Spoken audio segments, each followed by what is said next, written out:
بسم اللہ الرحمن الرحیم 31 اکتوبر 2024 سے رائے ونڈ پاکستان میں عالمی اجتماع منعقد ہو رہا ہے۔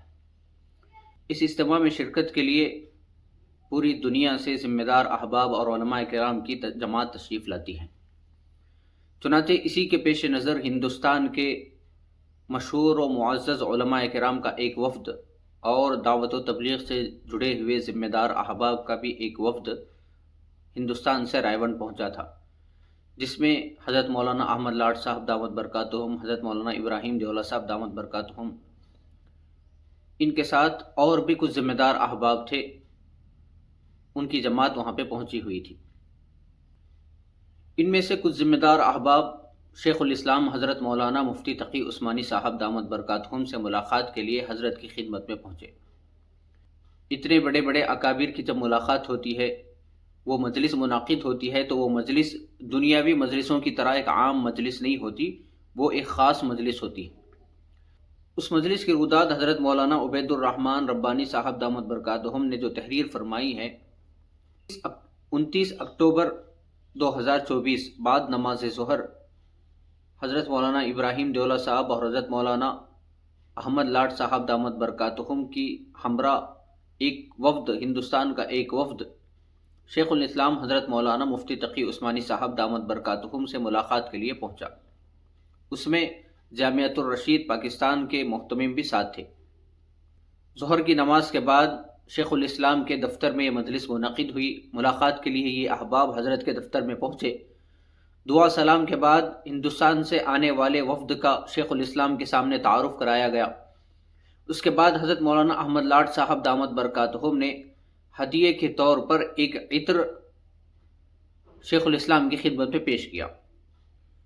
احمد لاڈ صاحب دامت برکاتہم نے فرمایا کہ بڑوں کا قول ہے علماء کی زیارت کو عبادت کا اعتقاد رکھنا چاہیے۔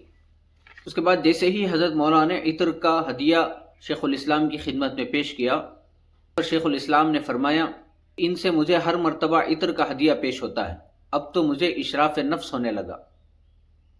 اس پر حاضرین مجلس خوب ہنسے۔ اس کے بعد حضرت مولانا احمد لاڈ صاحب دامت برکاتہم نے شیخ الاسلام سے فرمایا کہ حضرت 2 سال کی پیشگی زکوٰۃ سے متعلق آپ کی کیا رائے ہے؟ کیا ایسا ادا کرنا جائز ہے یا جائز نہیں ہے؟ اس پر شیخ الاسلام حضرت مولانا مفتی تقی عثمانی صاحب دامت برکاتہم نے جواب دیا کہ ہاں، یہ بالکل جائز ہے۔ 2 سال کی زکوٰۃ پیشگی طور پر ادا کی جا سکتی ہے۔ اتنا سننا تھا کہ اس پر حضرت مولانا احمد لاڈ صاحب دامت برکاتہم نے اپنے جیب سے عطر نکال کر پھر حضرت کی خدمت میں پیش کیا۔ اس پر شیخ الاسلام نے فرمایا کہ یہ مسئلہ تو زکوٰۃ سے متعلق تھا، لیکن آپ نے جو دیا ہے یہ تو ہدیہ ہے۔ اس پر بھی حاضرین مجلس خوب مسکرائے۔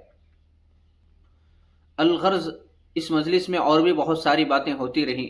بہت ساری باتوں کے بعد حضرت شیخ الاسلام نے آئے ہوئے ذمہ دار احباب کے سامنے فرمایا کہ آج کل مجھ پر غلبہ حال ہے، اور فرمایا کہ یہ محسوس ہوتا ہے کہ فلسطین کے مظلوم مسلمانوں پر آج جو ظلم و ستم ہو رہا ہے، اس سے دنیا کا کوئی مسلمان واقف نہ ہو، ایسا تو ہو نہیں سکتا۔ اور مجھے اس بات کی شکایت بھی ہے کہ تبلیغی جماعت کے بڑے بڑے اجتماعات منعقد ہوتے ہیں اور دور دراز سے احباب اجتماع میں شرکت کے لیے تشریف لاتے ہیں۔ مجھے اس بات سے انتہائی تکلیف ہوتی ہے کہ ان اجتماعات میں یہ حضرات فلسطینی مظلوم مسلمانوں کا نام لے کر ان کے حق میں دعا نہیں کرتے۔ یہ بات مجھے کھلتی ہے۔ کیا ان مظلوموں کا یہ اکرام نہیں ہے کہ ہم ان کا نام لے کر ان کے لیے دعا کریں؟ کیا مظلوم فلسطینی مظلوم مسلمان بھائیوں کا ہم پر حق نہیں ہے کہ ہم ان کے لیے ان کا نام لے کر دعائیں کریں؟ جس وقت حضرت نے یہ الفاظ فرمائے، لکھا ہے کہ حضرت کی آنکھوں سے آنسو جاری تھے، آنسو حضرت کی آنکھوں سے چھلک رہے تھے۔ یہ منظر دیکھ کر حاضرین مجلس پر سکوت طاری ہو گیا۔ تھوڑی دیر خاموشی چھائی رہی۔ الاسلام نے فرمایا کہ میں آپ سے اس سلسلے میں کوئی جواب طلب نہیں کرتا، بس اتنی درخواست کرتا ہوں کہ مظلوم مسلمان فلسطینی بھائیوں کے حق میں خوب دعائیں کریں۔ آخر میں حضرت مولانا ابراہیم دیولہ صاحب دامت برکاتہم نے شیخ الاسلام حضرت مولانا مفتی تقی عثمانی صاحب سے دعا کی درخواست کی۔ حضرت نے دعا فرمائی اور اسی دعا کے ساتھ یہ مجلس اختتام کو پہنچ گئی۔